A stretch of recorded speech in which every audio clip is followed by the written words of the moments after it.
everyone, this is Maki. Did you enjoy episode 4 of GQuuuuuuX? There were a lot of surprises for first Gundam fans and some intriguing hints about where the story might be going. Once again, I'd like to delve into the elements that caught my attention. We might be able to pick up some clues about how Maki and Shuji will grow in the future. Just a warning, this contains some spoilers for episode 4. I also have a short announcement. I'm offering a membership option on my channel for those who want to support me. Gundam says for just 99 cents a month, you can get a name tag and comment stamps. Let's start with the analysis of episode 4. Let's start with Sharia Bull's room. It has a dark, mysterious feel to it, almost like he is pulling the strings behind the scenes. Interestingly, this room has the exact same layout as a worship room from Evangelion. Evangelion, of course, is a work of Studio Color.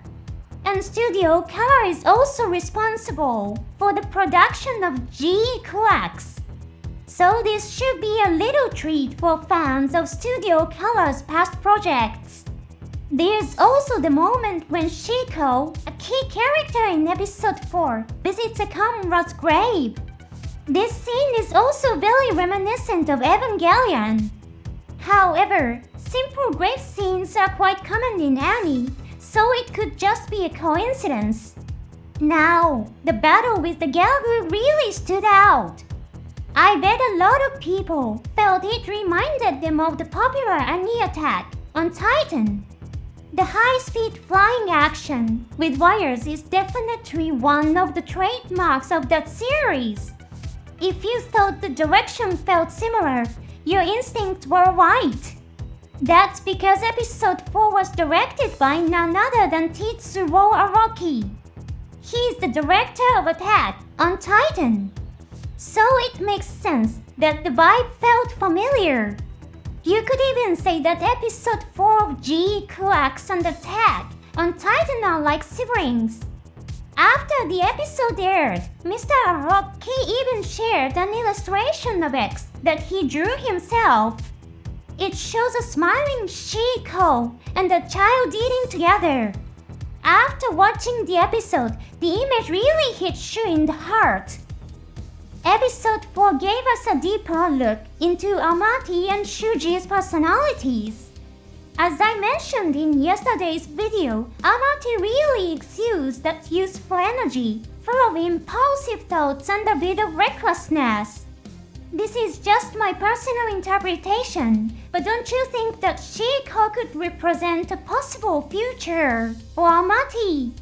Shiiko survived the war as an ace pilot for the Earth's Federation forces. She married the man she loved and took care of their child. It's a very happy life. Simple, yes, but sometimes that kind of ordinary happiness is even more precious than the thrill and danger lifestyle of an ace pilot. And yet Shiiko couldn't let go of the fight. Even her fellow pilots and Anki noticed how unusually obsessed she was. She was completely fixated on the goal of defeating the Gundam. Doesn't that sound familiar? Amate also has a strong desire. She wants to see those sparkling scenes. She dreams of going to a place that feels like a free, open sea. But Amate doesn't really have a clear goal of what she wants to do once she pilots a Gundam. The act of piloting a Gundam has become a goal in itself. Even in the promotional video released before the anime aired, Amate says, "When I'm in GQuuuuuuX, it feels like the world is trying to answer me." Her mother is worried about Amate's future. While she respects Amate's freedom to choose her own path, she hopes her daughter will pursue something more realistic and stable. At a time when so many lives have been lost to war, simply living in peace is a rare and precious thing. But Amate refuses. She She responds to her mother by saying it's ordinary and turns away from it in her heart. Turning away from a peaceful, happy life and becoming fixated on battle, Shiiko and Amate are incredibly similar in this sense. Let's take a closer look at how the battle ended. As you all saw, the battle ended when the red Gundam's beam saber pierced the Gelgoog's cockpit. What was Shiiko trying to do? She shouted, "This is just an illusion." Newtypes don't exist in response to the sound echoing in her head. And right there, the story shows us an important difference between Amate and Shiiko. Shiiko wanted to return to a peaceful life. Some of you might think, then why did she go into battle at all?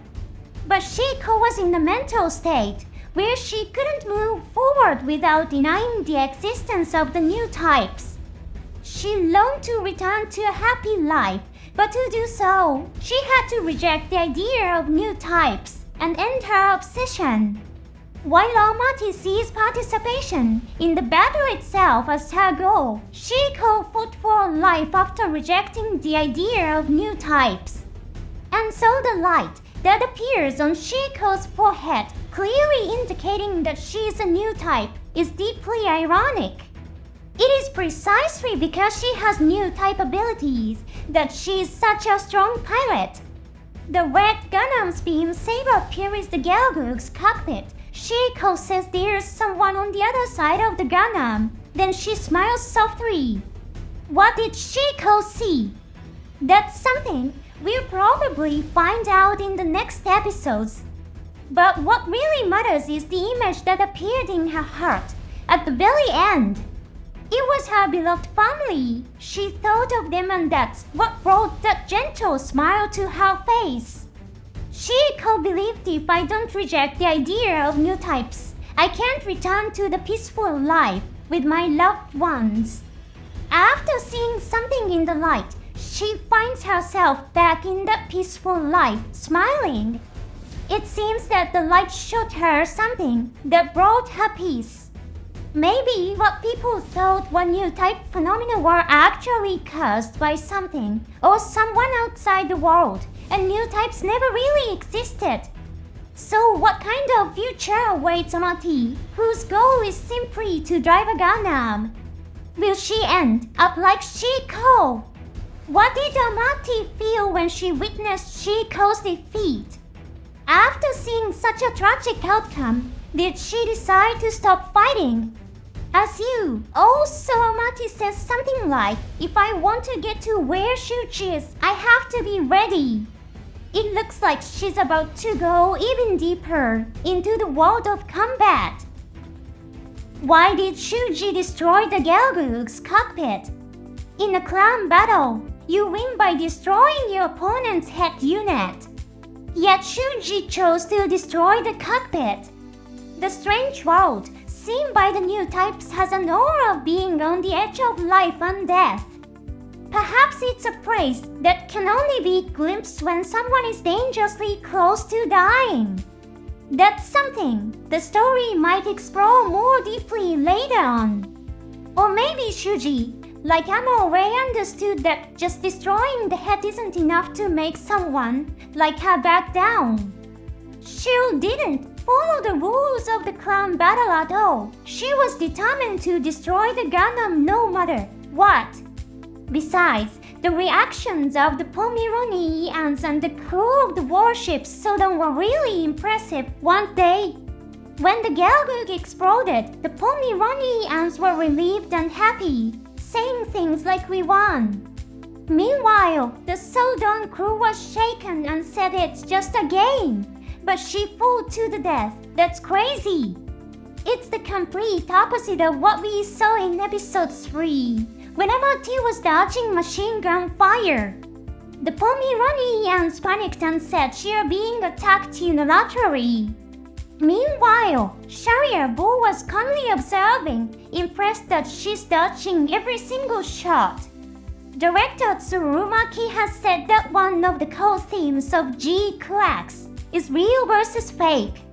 The way these characters are portrayed in such contrasting ways may be one way he expresses that theme. Thanks for watching all the way through. I'll see you in the next episode.